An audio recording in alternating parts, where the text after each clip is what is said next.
জয় শেখ হাসিনা। এবং আমি মাননীয় প্রধানমন্ত্রীর দৃষ্টি আকর্ষণ করে বলছি, অনুনয় বিনয় করে বলছি, আপনি এই রক্তপাত ঠেকান। আমি দেখতে পাচ্ছি দেশে একটা গৃহযুদ্ধ লেগে যাচ্ছে। আমাদের হুজুররা তারা আমাদের জন্মের পর থেকে আজান দেয়া থেকে এবং পরবর্তী জীবনে যতগুলো মানে ইসলামিক কাজকর্ম তারাই নিয়ন্ত্রণ করেন। আমাদের মা বাবা মারা গেছে, তারাই জানাজা পড়িয়েছেন, দাফন করিয়েছেন, তাই না? ইসলামকে আপনি অবজ্ঞা করতে পারবেন না। হুজুরদেরকে অসম্মান করে আপনি কখনো সমাজে টিকে থাকতে পারবেন না। ইসলাম ধর্ম বা অন্যান্য ধর্মগুলোর অনেক অবদান আছে এই সমাজকে আজ আধুনিক পর্যায়ে আনতে হলে। একজন সমাজ বিজ্ঞানী হিসেবে আমি নিজে শতভাগ এই কথা স্বীকার করি।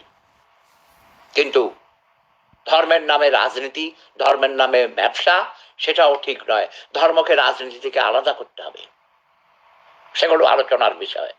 আসুন, আমি সরমনায়ের পীর সাহেবের প্রতি শ্রদ্ধা রেখে, মাওলানা মামুনুল হক সাহেবের প্রতি শ্রদ্ধা রেখে, সকল হুজুরদের প্রতি, আলেমদের প্রতি, তারা শিক্ষক, জাতির শিক্ষক, সমাজের শিক্ষক, তারা এটাই জীবিকা নির্বাহ করেন, শিক্ষকতা করে।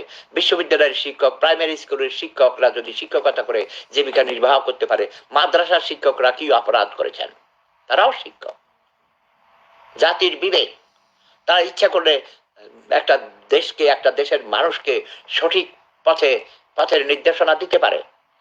জুমার নামাজের পর তারা যদি বলে মুসল্লিদেরকে নামাজ পড়ে বাড়িতে গিয়ে আপনি যার যেখানে আছে একটা করে গাছ রোপণ করবেন প্রতি জুম্মার দিন, তাহলে দেখুন বাংলাদেশ গাছ লাগাবার জায়গা থাকবে না। কাজেই আমরা বর্তমানে যে একটা গৃহযুদ্ধ লেগে যাচ্ছে হুজুরদের সাথে, আলেমদের সাথে, কেন? আলেমদেরকে বুঝিয়ে বলুন। তারা বলছে ভাস্কর্য আর মূর্তি এক, লাউ আর কদু তো একই, তাই না? চিংড়ি মাছ দিয়ে রান্ধে আমাদের দেশে বেশি, শৈল মাছ দিয়েও রান্ধে, কই মাছ দিয়ে রান্ধে, আরো অনেক কিছু দিয়ে রান্ধে। তো লাউ আর কদু যদি এক হয়, ভাস্কর্য এবং মূর্তিও একই জিনিস। পাথর খোদাই করে বানায় অথবা মাটি দিয়ে মূর্তি বানায়, প্রতিমা বানায়, পূজা করে, কিন্তু লক্ষ্যটা আলাদা। জাতির পিতার ভাস্কর্য বা মূর্তি একই কথা ধরে নিলাম, স্ট্যাচু, কিন্তু সেখানে কেউ পূজা করবে না।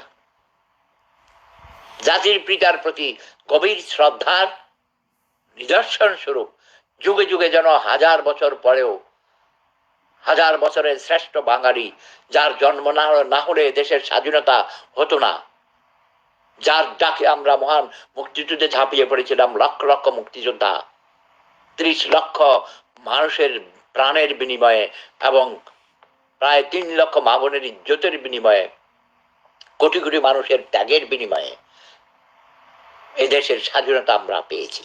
আমাদের নেতা, আমাদের জাতির জনক বঙ্গবন্ধু শেখ মুজিবুর রহমান, তার সুযোগ্যা কন্যা শেখ হাসিনা ক্ষমতায় আসার ব্যাপারে আমি তাকে সহযোগিতা করেছি এবং আমি অধিকার নিয়ে বলি, আমি শেখ হাসিনাকে আজীবনের জন্য প্রধানমন্ত্রী তৈরি করেছি, বানিয়েছি।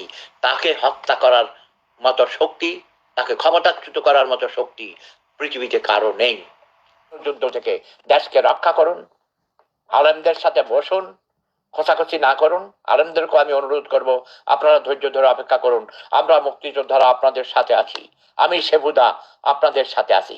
মাননীয় প্রধানমন্ত্রীকে আমি বলবো, আপনি যদি দেশ চালাইতে অপারগ হয়ে থাকেন, আপনি ব্যর্থতার পরিচয় দিয়েছেন, আপনি দয়া করে পদত্যাগ করুন।